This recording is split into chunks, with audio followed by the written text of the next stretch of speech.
Hello बच्चों, let's discuss this question. Which of the following is not a feature of plasmid? A transferable, B single standard, C independent replication या D circular structure. इस question को solve करने का जो की concept है वो है प्लाज्मिड. प्लाज्मिड एक्ट करते हैं, act as vector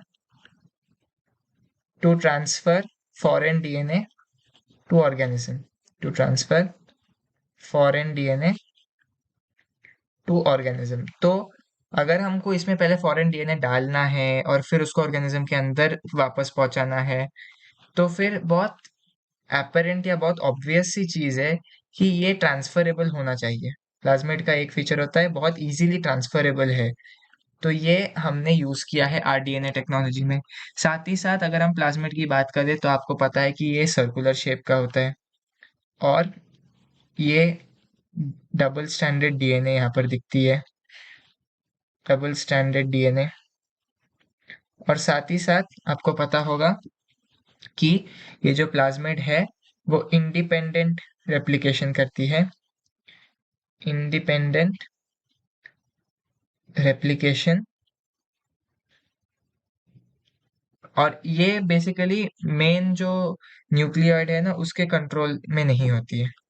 replication not controlled by, not controlled by main genetic material, main genetic material in nucleoid. क्योंकि आपको पता है प्लाज्मिड जो है वो ज्यादातर प्रोकैरियोट्स में ही पाए जाते हैं, तो ये बहुत ही इंपॉर्टेंट चीज हो जाती है. तो इसीलिए हम इसको यूज कर पाते हैं क्योंकि वो ऑटोनोमसली रेप्लिकेटिंग होता है. तो वो जितना चाहे, जितनी बार चाहे, जब चाहे रेप्लिकेट कर सकता है. तो वो बेसिकली मेन जेनेटिक मटेरियल के कंट्रोल में नहीं है जो कि न्यूक्लियोइड में है.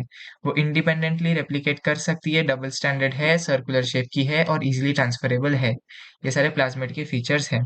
तो चलिए वापस ऑप्शन देखते हैं. ए ट्रांसफरेबल ठीक है, बी सिंगल स्टैंडर्ड गलत है, डबल स्टैंडर्ड होना चाहिए.